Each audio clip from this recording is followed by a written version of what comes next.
BFM Business, 15h, 18h, l'émission 100% Bourse. Intégrale Bourse, Grégoire Favet. Allez, c'est la biotech du jour, Céliade, ex-Cardio3 Biosciences, qui flambe de 15-20% cet après-midi, et son directeur général, Christian Homsy, qui est avec nous. Christian Homsy, bonjour. Bonjour. Je rappelle votre ancien nom, vous avez changé il n'y a pas si longtemps que ça, je crois que c'était en début d'année avec une acquisition qui vous a fait entrer dans un nouveau monde. Alors les maladies cardiovasculaires, ça c'était le monde, c'est toujours une de vos activités bien sûr, et puis plus largement maintenant l'immuno-oncologie, les maladies auto-immunes, les maladies infectieuses, avec une acquisition que vous avez signée en début d'année qui vous a fait rentrer notamment dans le monde d'une technologie clé en ce moment qui est celle des cellules CAR-T. Vous allez nous expliquer effectivement de quoi il s'agit. L'info du jour, c'est que vous avez déposé un brevet aux États-Unis autour de cette technologie. Oui, merci. Donc l'acquisition dans les CAR-T, en fait, c'est de transformer des cellules immunitaires qui s'appellent des lymphocytes, donc des cellules qui permettent de combattre les maladies, en les armant d'une tête chercheuse, si vous voulez, qui va aller trouver les cancers, qui va aller trouver les cellules qui sont malades. Alors c'est un domaine qui a donné de bons résultats conceptuels chez l'homme et dans l'animal, et nous avons acquis une société qui était dans ce domaine-ci avec une approche très très innovante, qui utilise en quelque sorte une autre paire de lunettes qui permet de voir la totalité des cancers et la totalité des maladies auto-immunes et infectieuses chroniques. Donc, oui, c'est ça, parce qu'il y a différentes approches, il y a différents types de cellules CAR, là c'est les cellules CAR-T. Là, ça vous permet de cibler un maximum de maladies, hein, c'est ça l'idée. C'est pas le cas de toutes ces technologies, on va dire. C'est ça, c'est-à-dire que l'approche que nous avons, donc ça, on ne parle même pas du brevet ici, l'approche que nous avons est une approche qui permet de cibler tout un tas de maladies, enfin une proportion gigantesque des maladies. Le brevet, lui, par contre, se focalise sur quelque chose de différent, toujours dans le même domaine, c'est-à-dire plutôt que d'utiliser les cellules du patient lui-même, on utilise les cellules d'un donneur. Et le fait qu'on utilise les cellules d'un donneur permet de créer des banques et donc de réduire de façon très importante le coût du traitement. Plusieurs sociétés sont actives dans le domaine et essayent de développer des programmes dans ce domaine-là. Le brevet qui nous a été octroyé, pas qui a été déposé, donc qui nous a été octroyé, est un brevet qui en fait clame l'exclusivité ou la propriété, si vous voulez, du domaine des cellules allogéniques dans les domaines des CAR-T.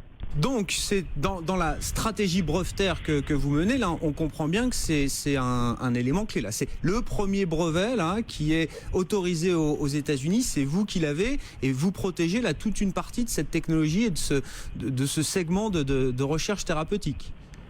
Oui, effectivement. Donc si nous voulons traiter des cancers, les maladies auto-immunes, on parle de centaines de milliers de patients, bien entendu, dans le monde, et les systèmes de santé ne peuvent pas absorber le coût d'un produit qui est autologue, donc un produit qui vient d'un patient qui retourne au même patient. C'est des coûts qui sont extrêmement importants.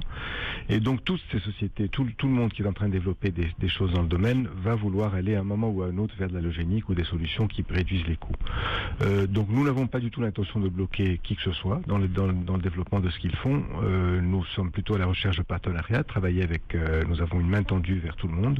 C'est pas quelque chose que vous voulez régler devant les tribunaux. C'est pas votre stratégie, pour dire les choses clairement, Christian Homsy. C'est plutôt en discutant avec les autres sociétés dans ce secteur qui travaillent sur cette technologie et sur ces indications que vous voulez discuter. Ce n'est ni notre stratégie ni notre ADN. Nous avons toujours essayé de promouvoir la négociation et la discussion, les choses. Maintenant, les personnes qui ont inventé ceci il y a maintenant plus de 5 ans, dont le brevet vient d'être octroyé, ont fait un travail remarquable et il est normal qu'ils soient rétribués pour. Mais nous avons tout à fait l'intention de travailler avec toutes les personnes qui veulent travailler avec nous pour amener ces produits chez les patients le plus rapidement, le plus efficacement possible. Et ça veut dire que là, on imagine, comme vous avez annoncé cette autorisation, ce brevet ce matin, les discussions vont commencer forcément très rapidement. Là, vous allez être approché très rapidement par... il y a quelques sociétés très bien identifiées qui travaillent comme vous sur ces technologies-là. Elles vont sans doute venir vous voir rapidement, Christian Homsy. Mais ce brevet a été autorisé, donc il a été octroyé il y a quelques jours, mais il a été autorisé il y a déjà un mois. Bien, c'est une procédure qui est publique, donc les sociétés qui suivent ça le savent. et ils nous ont déjà contactés. Nous sommes déjà en contact avec plusieurs grands acteurs de la pharma.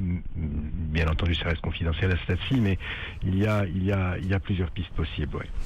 Est-ce que l'impact économique de ce brevet, parce que là, votre cours de bourse, effectivement, il flambe de 20%. Est-ce que ça veut dire qu'il y a un impact économique qui peut être important, qui risque d'être important? Est-ce que vous pouvez le mesurer à ce stade ou est-ce que c'est beaucoup trop tôt? On peut prendre des comparables. Mesurer l'impact chez nous, c'est un petit peu difficile, mais on peut prendre des comparables avec des sociétés qui ont signé des accords dans ce domaine avec des valeurs de plusieurs milliards de dollars. Donc, on n'en est pas là aujourd'hui, mais ce que je veux dire, c'est que nous avons un brevet clé.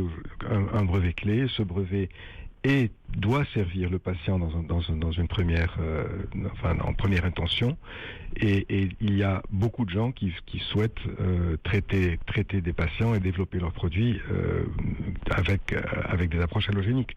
Donc nous sommes devenus, je pense, un acteur incontournable, mais pas incontournable dans l'arrogance, c'est-à-dire que nous voulons absolument le faire en partenariat.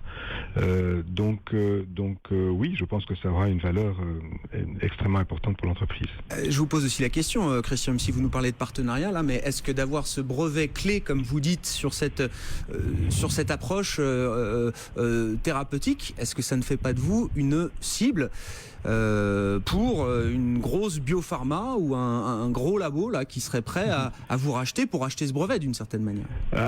Certainement, c'est une possibilité. Nous avons la chance d'être détenus. Là, ça va au-delà du partenariat, quoi. Là, ça va au-delà du partenariat, mais nous avons la chance d'être détenus en grande partie par des investisseurs dont le souhait est de créer une entreprise et pas de faire plus d'argent rapidement. D'ailleurs, avec l'évolution des cours de bourse sur les derniers mois, on a vu la solidité de nos investisseurs.